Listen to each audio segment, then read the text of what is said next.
Zadie Smith's Notes on Attunement is also about kind of divine revelation through the humble earthly means of pop music, associations between, certain kinds of music and class and race that are random. There's no, natural necessity.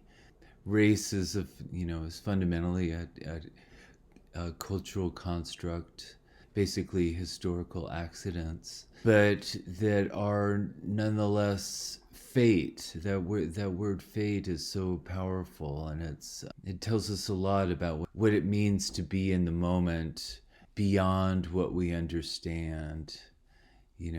Fate not as destiny, not as something that needs to happen according to any understandable rhyme or reason, but what does happen, what simply has happened, is necessary, in that we don't have any other life than the one we maybe more or less randomly have been given, but it's our fate. So in terms of me here now, there's no logical or theoretical or natural necessity to so many of the components of my identity. They're random in many ways, but there's no other me than this one, the one I got handed. That you have to play the cards you got dealt.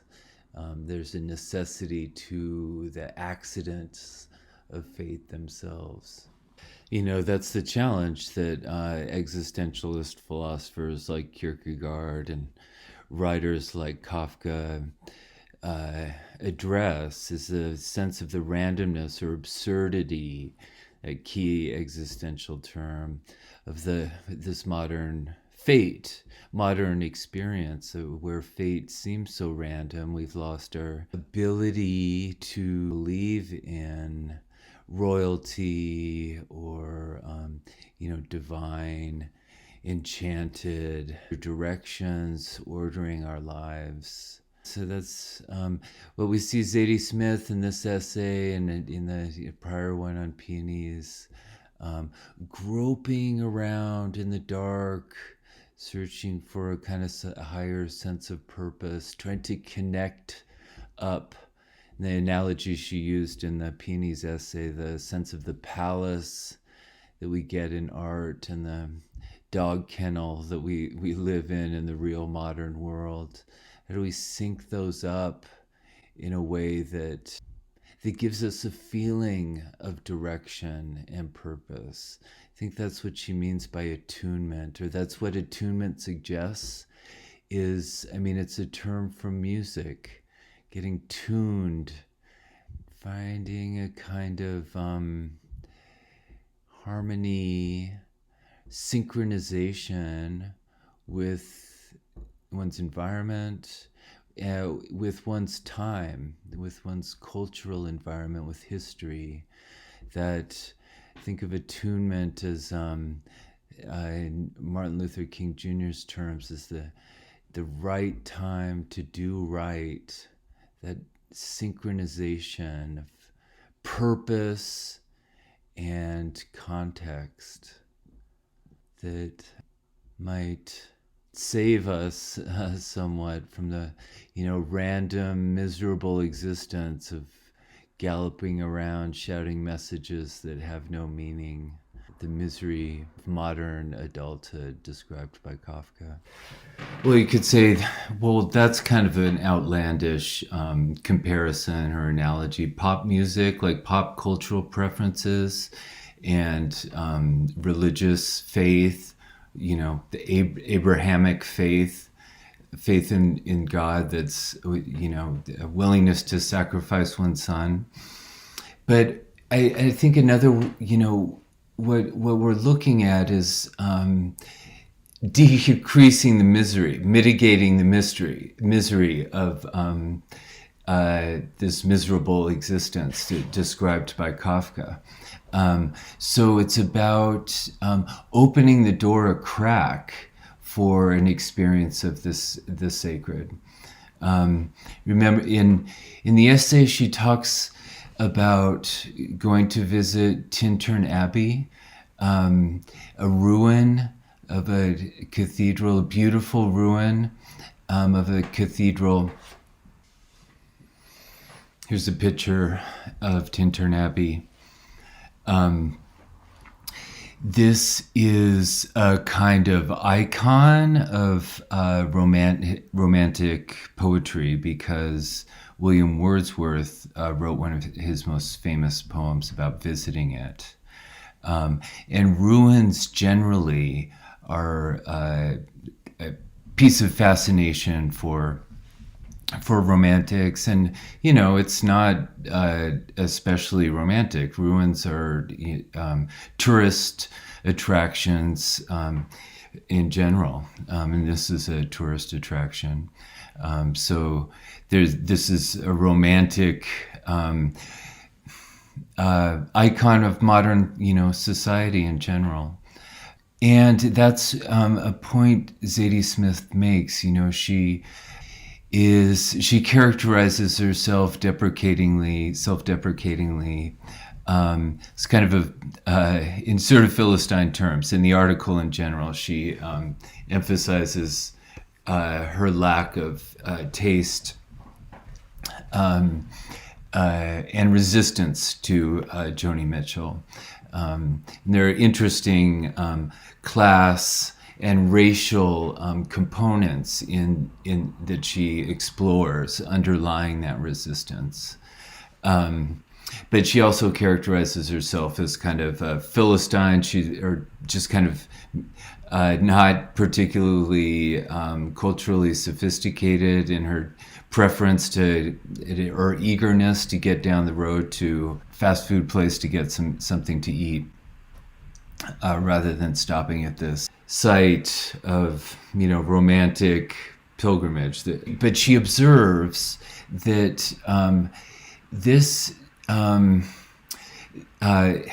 an iconic romantic site because of the poem written about it, and that it's an old poem. It was written 200 years ago, but she makes the point that 200 years ago, this was already a ruin. This is much older than 200 years.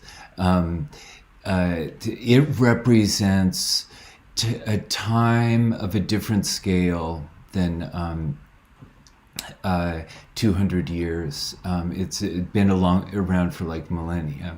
It's more on a millennial time scale. And she also says that the life that it represents, of religious devotion and concentration, is likewise foreign and distant in the past, way more distant to Wordsworth writing his poem than Wordsworth is to us now. Here's how Zadie Smith puts it. That form of holy concentration, the form of life devoted to the sacred, of a monk that would have inhabited this abbey, that form of holy concentration has now been gone longer than it was ever here. It left this relic of a kind of devotion to time. It's a artifact of a certain, devotion to the sacred, a certain what it means to be a courier of a king, left such a lasting impact, and that we've preserved it and preserve the memory, preserve that artifact. As a memory of what it means to be a courier to a king. So she continues, it was already an ancient memory 200 years ago when Wordsworth came by. Thistles sprout between the stones, the rain comes in, roofless, floorless, glassless, green to the very door. Now Tintern is forced to accept the holiness that is everywhere in everything. So we're left to a world, leveled world, where everything is kind of equally accidental and just facts. If we're going to find sacredness at all, it has to be in out in the world in general. And that's sort of what happens to Zadie Smith. She has a kind of religious experience. She that's associated with Tintern Abbey and with sort of learning to love Joni Mitchell, and again she sort of self-deprecatingly compares it to Kierkegaard, and it's Kierkegaard's this intense existentialist philosopher writing about this biblical story of Abraham and Isaac, and what kind of faith must Abraham have had to be willing to believe in God, so that when God told him to sacrifice the only thing that gave life reason to him, his son, he was willing to do that. And Kierkegaard, as a modern existential thinker, somebody who's trained by Hegel and was acutely aware of Enlightenment philosophy in history, the development of culture, and which involved, I think, a great deal of sophistication about psychology. And that's what he wants. He wants a psychologically realistic understanding of Abraham. He's like, how could he do that? How does that work? That he really had faith. He really believed and was. Kierkegaard tries to retell the story in a modern way. It's like a novel, like Abraham climbing the mountain to go to the place where he's supposed to sacrifice his son. Like, how did that happen? He writes about it in the book Fear and Trembling. Like, what was that moment of fear and trembling, like fear of the Lord and trembling before sacrificing his son? What was that? How did that work? And he goes through it in amazing detail, but I think his conclusion has to do with the idea of absurdity and the limits of our comprehension, what we can understand. The idea of the leap of faith. I'll just parenthetically tell you a little bit about the details of the argument, because I think it's interesting, and I think it relates to royalty, the question of royalty, and I think that's what I want to suggest Zadie Smith is trying to preserve or retrieve in the terms of Kafka's parable. So to describe what it means to take a leap of faith, Kafka distinguishes between the night of resignation and the night of faith. That's to say, the night an adventurer, in service to a king, and like King Arthur. He's putting it in the terms of a romantic tale, a knight serving either the king of resignation or the royalty of resignation, or the royalty of faith. And the difference between these is basically a difference between what you can understand and what is absurd. The Night of Resignation embodies everything we could ask of a hero. That is somebody who's willing to resign everything for an ideal, for a purpose. But the point is, he has the consolation. The Night of Resignation has the consolation of understanding his purpose. He knows why. He understands his role in. He has some kind of narrative structure or context for his sacrifice, for his self-sacrifice. But that's what distinguishes the Night of Faith. Is the Night of Faith lacks even that consolation. So it lacks that security. The refrain in Fear and Trembling is the Night of Faith goes further. He isn't just willing to sacrifice everything for what he understands. He's willing to sacrifice also his understanding, and say, I'm serving something bigger than me. It's not for me to comprehend it. That's what it means to be a courier of a king. To believe in something bigger than yourself, and that also means that we can't properly understand royalty. We wouldn't know, or what it even means to serve royalty. We wouldn't know Abraham if he was around us. Because we don't understand. The faith is absurd. We don't understand that it's defined by its resistance of our understanding.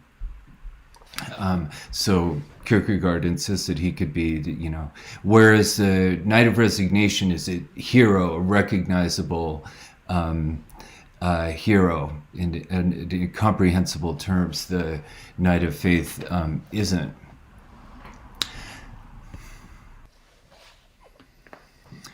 And Zadie Smith relates this leap of faith, the absurd leap of faith,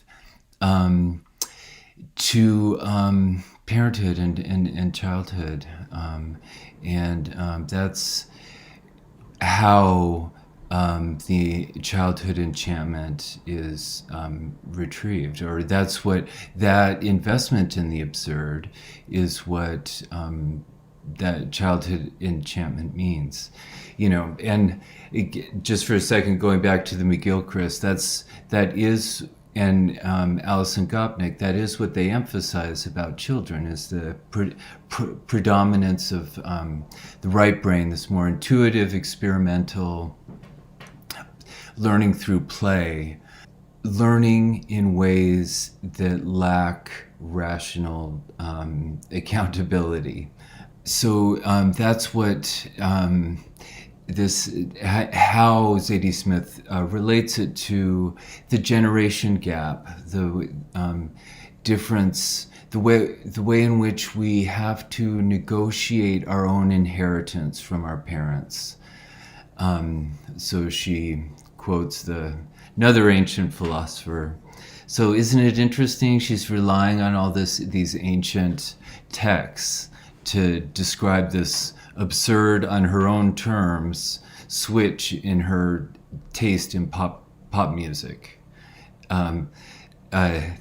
So that's what I think it means to reverse Kafka's parable, is to find something sacred in unpredictable and unexpected forms, to regain childlike mediation or service of a higher, enchanted purpose.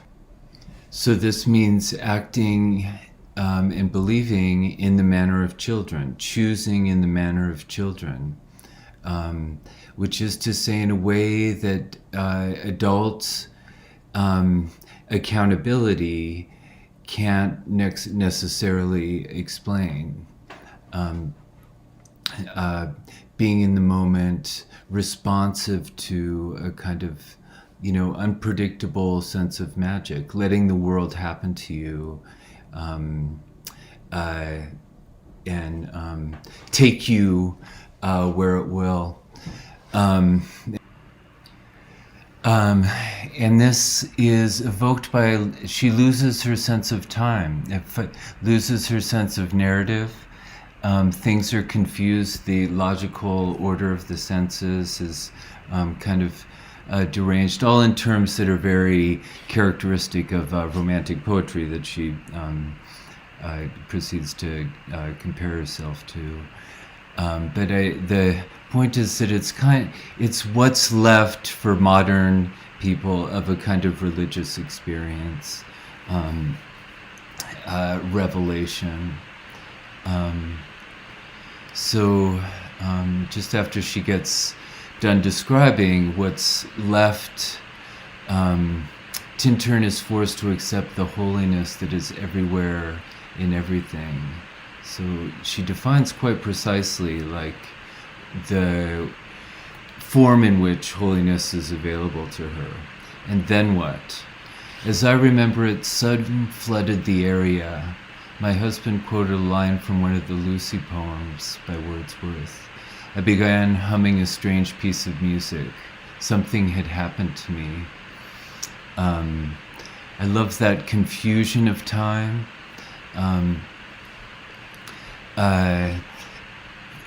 Isn't that how childhood memories are? And I think it's evocative of that absorption in the moment that characterizes childhood experience according to Gopnik and McGilchrist. Responsivity, this to the environment in a way that's proper to this more experimental, exploratory learning style of children, rather than the instrumental, goal-oriented, linear routines of the rather adult attitude. Indeed, Smith's epiphany is very reminiscent of Wordsworth's poem, in that she loses her sense of time. She's just sort of overwhelmed by the sun flooding the area, and the time of music replaces this sort of more dreamy, childlike time that, as I was saying, the way in which we remember childhood. This replaces empirical reality, the objective reality of adults, what seems suggested by this, very objective title, like it's, as if a newspaper byline. It's he's saying time and place, date stamp, but when you just look at the first few lines of this poem, you'll see he's trying to locate himself in time and place. So it was 5 years ago, and I was right here, and he's trying to link up the memory with the experience of now. There are all these. He uses these and that, these waters, these steep and lofty cliffs. He's pointing at the objective world around him. And yet, like in Smith's recount, her story of her experience, the scene is flooded, and then something had happened. But she can't tell this, relate the experience in a linear narrative, a linear recounting that where events are objectively arrayed in a linear time sequence, and in the way that's suggested by this date. Again, the hot time, distinguishing precisely each day needs to have its own designation. That's precisely what's getting lost here, just as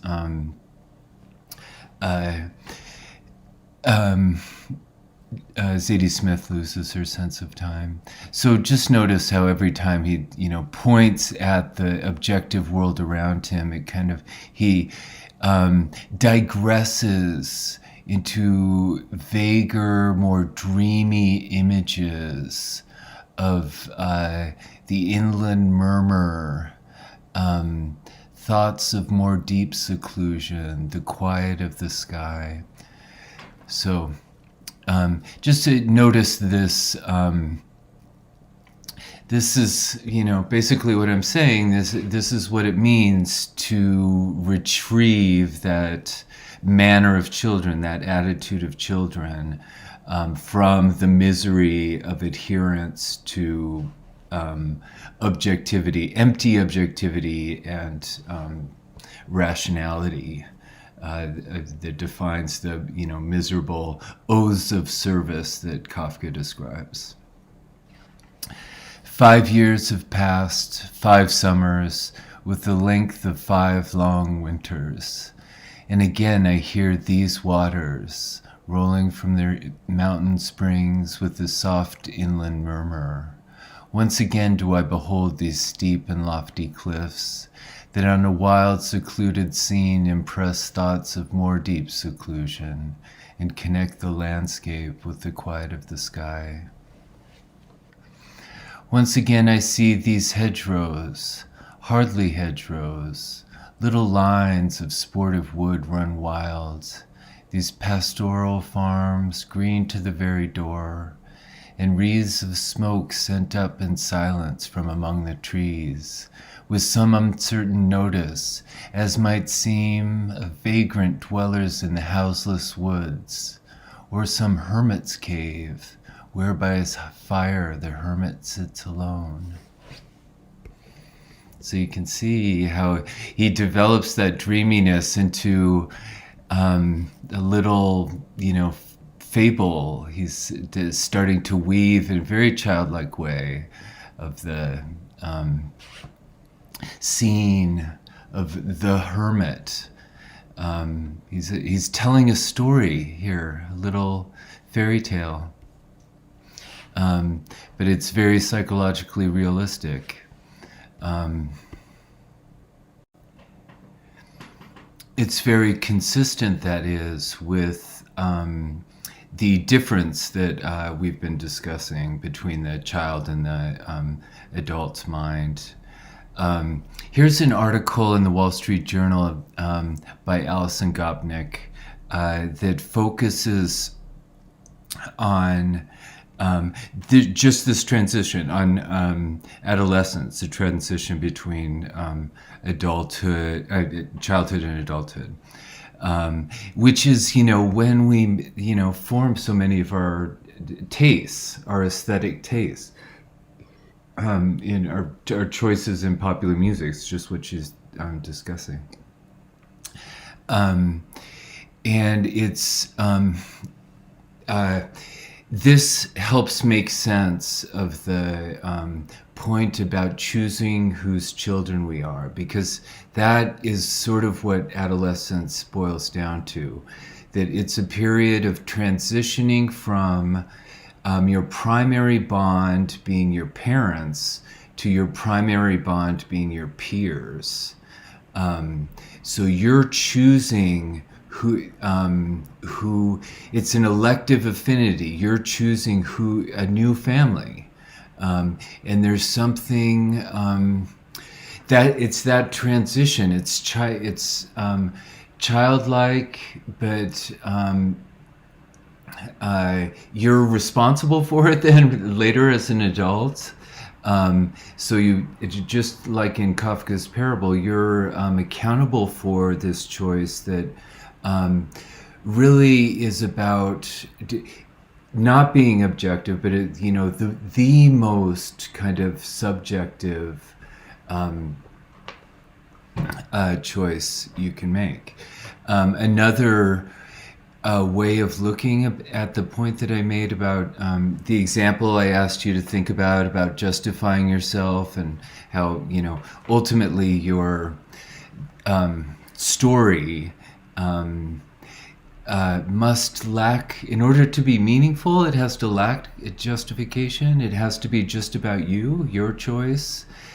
You are your own reason, rather than needing to account for yourself in terms that apply to everybody else. That would drain your life of its meaning if it was what everybody else should do.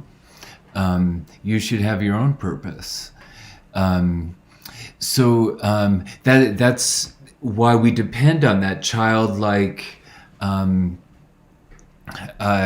ability to judge, a childlike sense of learning and enchantment, and participating in being responsive to a bigger world.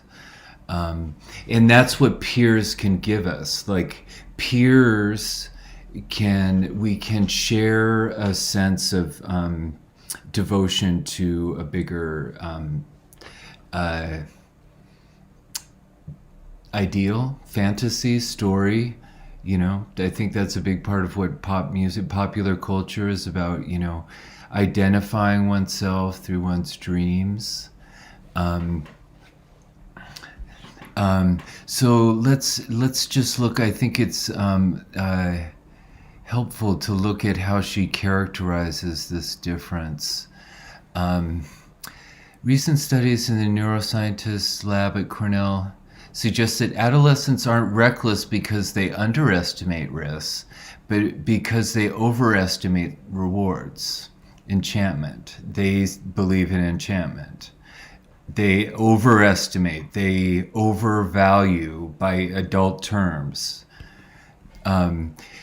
They find rewards more rewarding than adults do. The reward centers of the adolescent brain are much more active than those of either children or adults. Think about the incomparable intensity of first love, the never-to-be recaptured glory of the high school basketball championship. When teenagers want most of all are social rewards, especially respect of their peers. In a recent study, teenagers did a simulated high-risk driving test while they were lying in an fMRI. This reward system of their brains lighted up much more when they thought another teenager was watching what they did, and they took more risks. The respect of your peers, fulfilling a common, standard of value. You and your peers sort of define and negotiate through your own behavior. You define what's worth doing. You try to match, other models. But it's a active and open negotiation of what's play. I guess what I'm saying is it's analogous to play. Rather than a utilitarian adult pursuit that where the purposes, the values aren't negotiated. It's about money or success in readily quantifiable terms.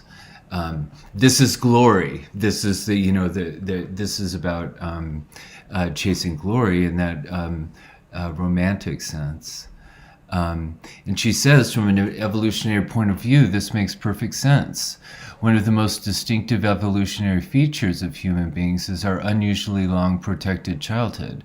Human children depend on adults for much longer than those of any other primate. That long protected period also allows us to learn much more than any other animal. But evidently, we have to leave the safe bubble of family life, take what we learned as children and apply it to the adult world. But eventually we have to do that. Becoming an adult means leaving the world of your parents, starting to make your way toward the future that you will share with your peers. Puberty not only turns on the motivational and emotional system with new force, but also turns it away from the family and toward the world of equals. Um, so another way of thinking about this is that, you know, just as you can't justify yourself objectively and be true to your individual identity, I don't think you can justify your friendships or your romantic, intimate relationships objectively. In the end, you know, if you have objective reasons for why you have the friends you do, that's insulting, right? Like you had because they're useful, because they're, you know, they're rational friends to have.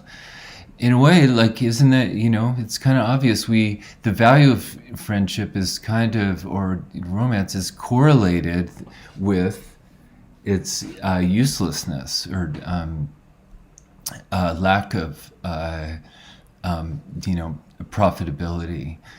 You know, that's what makes it romantic.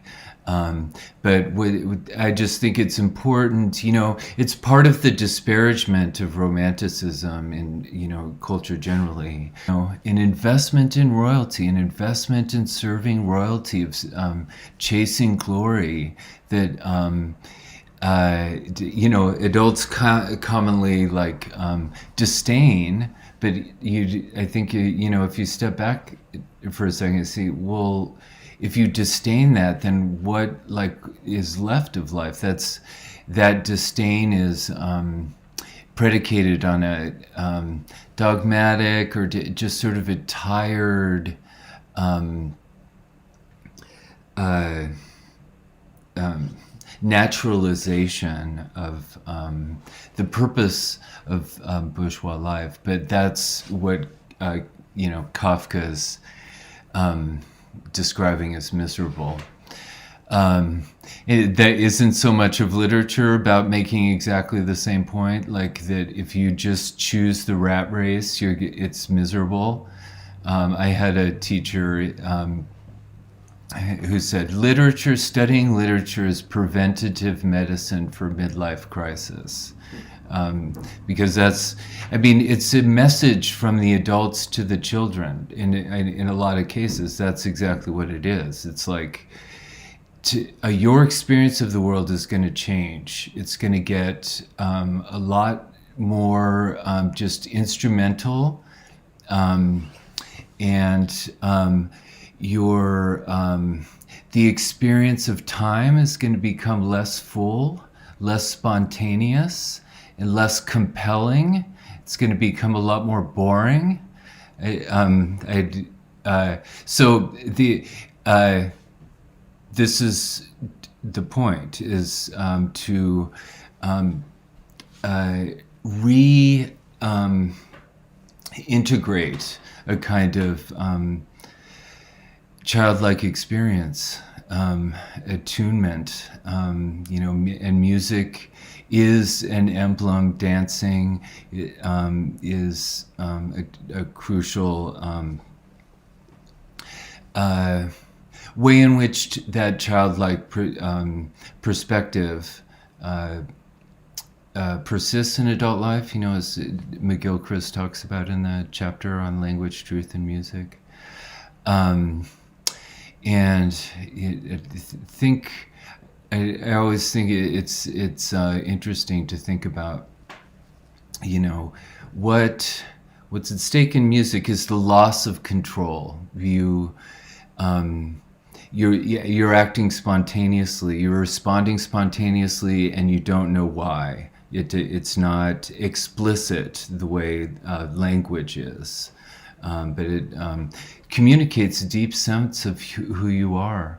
I mean, I really invite you to think about how much of your identity is connected to the experience of music. I mean, I'm always struck by how I can't imagine some of the music I love, how hard it is to imagine that music not existing. It's much like it's so hard to imagine you know, your family members or friends not existing. They're integral to who you are.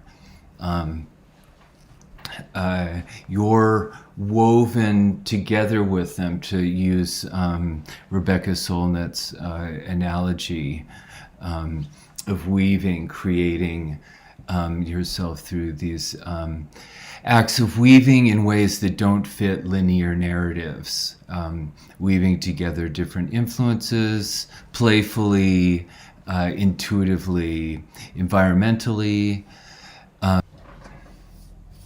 That's what it means to be in the moment. That's what it means to exercise that childlike learning style. And that's what Rebecca Solnit indicates in her distinction between, when she's analyzing the Ana Teresa Fernandez painting, the woman represented and the woman representing. The painting is an image of a woman. We see the woman there, but the figure. But it's an image of a painter. It's a trace. It's an artifact of an act of painting. That action is attested to and represented in a powerful way. In the formalism, that's hence it's so much of it is just the play of paint. And so that I think is what Zadie Smith too is describing in the, this moment of the sun flooding the area, just this moment of, Zadie Smith describes this moment of sun flooding the scene, losing herself, dissolving in the environment and in the music. She found herself humming a strange piece of music. Something had happened to me. This evaded and transformed somehow by the outside world, by the bigger world. So I think it happens at Tintern Abbey, but she's reflecting on Tintern Abbey. There's a kind of inheritance of not just Wordsworth, but not just Wordsworth's poem about his own experience of memory at Tintern Abbey, but Tintern Abbey itself. Really looking at the scene opens her up. This representation of time, massive time. So it's a responsiveness to the environment, like teaching her that it's kind of an enchanted environment, enchanted with this long time, these different scales of time juxtaposed. As like music is a different kind of time. So, but I think the point is that the clinical objective narration is replaced by this more rhythmic, like musical dissolving in the environment. And it's sort of, so what she describes is also a weird confusion of time. Something had happened to me. So something happened and I didn't notice, like time, there's like a time warp. As all of a sudden I'm affected by something that I don't know what it is. And yet I know the future. I know that this is a different me somehow, or this, I can predict the future, that I will remember this. So it's a kind of conversion, rebirth. She makes the point that she's the same age as Jesus when she has this experience at Tintern Abbey. And I think that's part of the story here, is that there's something about being 30, like Hamlet's age, that it's that it has to do with adolescence on some level, I think, and the negotiating that length of life, like the I I think, for a long time most people died by 30. Um, uh, and I think part of the issue, so for a lot of human history, these questions didn't matter.